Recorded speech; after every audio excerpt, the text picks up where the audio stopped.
लेकिन हरियाणा में भी जो बीजेपी के आप क्या जी उनके साथ टिकट दी है, उन्होंने आने का प्रयास किया तो वो कह रही कि मेरे हाथ से रिपोर्ट की जो है वो कॉपी छीन ली गई है। लोग ये रुकने वाले नहीं हैं, ये वही लोग हैं जो जय जवान। देखिए ऐसी अजीब और ऐसी अजीबोगरीब सरकार इस समय देश और प्रदेश में है, बड़ी हैरानी की बात है। बहन बेटियां पहलवान न्याय के लिए यहाँ पर बैठी हैं, गुहार लगा रही हैं, उनके ऊपर लाठीचार्ज कर रहे हैं, उनको चोटें पहुँचाई गई है, उनके बाल तक खींचने का काम किया है। वर्षा के कारण जो है उनके गद्दे भीग गए थे, उनके गद्दे तक उठा के ले गए।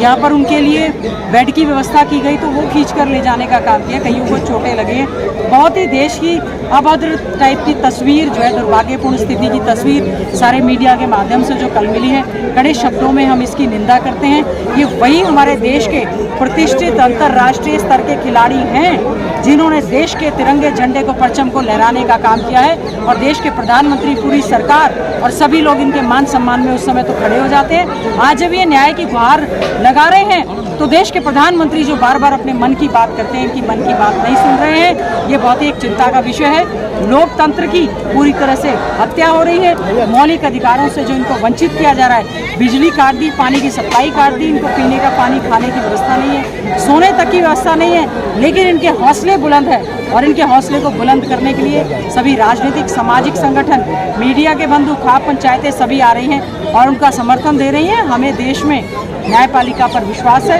अतिशीघ्र हम समझते हैं कि न्याय मिलेगा और इन पहलवानों के समर्थन में सब लोग इसी प्रकार से आते रहेंगे। दीपेंद्र, सुप्रीम कोर्ट में एफआईआर लगी है, जो 2 एफआईआर लगी है उनमें से एक पोक्सो एक्ट लगा है। और पोक्सो एक्ट में क्या होता है कि जल्दी से जल्दी गिरफ्तारी होती है, तो अभी तक गिरफ्तारी नहीं हुई, इसके ऊपर क्या कहना चाहोगे?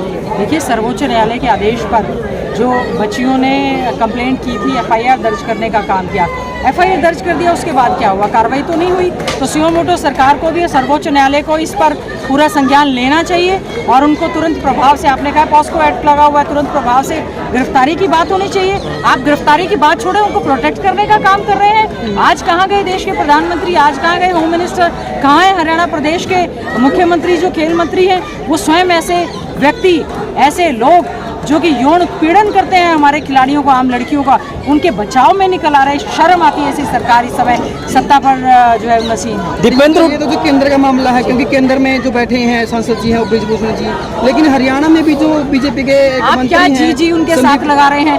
इतने मुकदमे उनके ऊपर इस समय लगे हुए हैं और वो सांसद हैं। ऐसे समय में ऐसे लोग अगर संसद में जाएंगे तो आम जनमानस लोकतंत्र में उनसे क्या उम्मीद करेगा?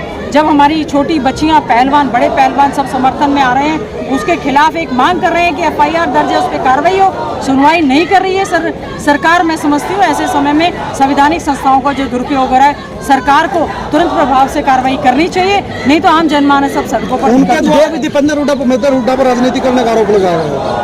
अगर भूपेंद्र हुड्डा इनके समर्थन में आ रहे हैं, उनके दुख दर्द में शामिल हो रहे हैं, अगर सांसद भाई दीपेंद्र हुड्डा जी को कल पता चला बहन बेटियों पर इस तरह से उन्होंने जो है अत्याचार करने का काम किया है, एक भाई अगर बच्चियों की मदद में आ रहा है, एक पिता तुल्य अगर पूर्व मुख्यमंत्री उनकी मदद में यहाँ पर आ रहे हैं, ये वही मुख्यमंत्री हैं जब ये देश का मेडल लेकर आते थे ना, उसी समय इनको सम्मानित करने का काम करते थे। पदक लाओ पद पाओ की नीति चौधरी भूपेंद्र सिंह हुड्डा जी ने सम्मानित करके इनको जो है डीएसपी और इंस्पेक्टर लगाने का काम चौधरी भूपेंद्र सिंह हुड्डा जी ने किया।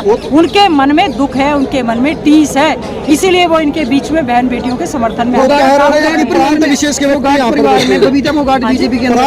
के जो खिलाड़ी है वो यहाँ पर बैठे हैं, इसको आपकी जगह से देखिए, ऐसा है, जो खिलाड़ी होता है वो किसी भी धर्म, जाति, बिरादरी का, किसी प्रांत का नहीं होता, वो देश का खिलाड़ी होता है। ये छोटी मानसिकता के लोग सत्ता में बैठे हुए इस तरह का दुष्प्रचार करके जो खिलाड़ियों को भी जात बिरादरी में बांटने का काम कर रही है, ये मैं समझती हूँ देश के लिए और देश के खिलाड़ियों के लिए बहुत अच्छी बात नहीं है। इस तरह की तुच्छ राजनीति उनको नहीं करनी चाहिए, समाधान की ओर सरकार को प्रयास करने का काम करना चाहिए। जिस प्रकार से हमारे सांसद भाई दीपेंद्र हुड्डा जी को कल रात को रोका गया, चुने हुए नुमाइंदे हैं, उनका पूरा अधिकार है, उनको उनके मौलिक अधिकार से दूर करने का जो काम किया है, मैं यहाँ पर दिल्ली पुलिस की भी कड़े शब्दों में निंदा करती हूँ। जी, बीटा फोगाट जी बीजेपी के अंदर हैं, किन्हीं के परिवार से, फोगाट परिवार से, वो भी खुल कर अभी तक सामने नहीं आई और उन्होंने इनका सपोर्ट नहीं किया, तो इसके ऊपर क्या कहना चाहोगे? योगेश्वर दत्त है, बबीता फोगाट है, उनको बीजेपी ने टिकट दी है। उन्होंने आने का प्रयास किया तो वो कह रही कि मेरे हाथ से रिपोर्ट की जो है वो कॉपी छीन ली गई है। ऐसी बातें तो मुखर होकर क्यों नहीं अपने वो साथी पहलवानों के साथ यहाँ पर आ जाती, क्यों नहीं वो आवाज़ लगाती, क्यों नहीं वो ये कहती कि हम उनके समर्थन में हैं। केवल और केवल मैं समझती हूँ आज के समय में जो ऊँची मानसिकता के लोग हैं, लेकिन उसके अलावा बहुत से ऐसे लोग हैं, हमें तो हैरानी की बात है, इन पहलवानों को नोटिस इशू करने का काम कर रही है सरकार। तो मैं समझती हूँ इससे लोग डरने वाले नहीं हैं। आज के समय में मजबूती के साथ सब लोग जो है गली गली कूचे कूचे टोल पर सब जगह चारों तरफ जो बैरिकेड्स लगाकर लोगों को आने से रोका जा रहा है, लोग ये रुकने वाले नहीं हैं। ये वही लोग हैं जो जय जवान जय किसान जय पहलवान और जय संविधान का देश है ये। यहाँ पर आखिर में जो है संविधान की जीत होगी और पहलवान और किसान की भी जीत। आपको क्या लगता है एक बाहुबली सांसद जो इतना पूरा भारत में भी वो हो रहा है, मैं मीडिया के बंधुओं से अनुरोध करना चाहूँगी, वो भी इन पहलवानों का समर्थन करें, वो भी किसानों का समर्थन करें, वो भी जवानों का समर्थन करें, वो केवल मोदी जी का समर्थन ना करें। मीडिया के बंधु भी निकल कर आएँ और वो देखें किस तरह के अत्याचार जवान पर, किसान पर और हमारे पहलवानों पर हो रहे हैं। सब लोग निकल कर आएंगे तो लोकतंत्र में आखिर संविधान की जीत जरूर होगी। थैंक यू, धन्यवाद। और आप देख सकते हैं जो पूर्व शिक्षा मंत्री गीता बुक्कल हमारे साथ जुड़ी हुई थी। तो जितने साथी इस वक्त की तस्वीर आप जो दिल्ली के जंतर मंच से है, आप जो तस्वीर आप देख पा रहे हैं, सभी से मेरी अपील रहेगी आप इन तस्वीरों को है लगातार आगे से आगे जरूर पहुँचाएं। धन्यवाद।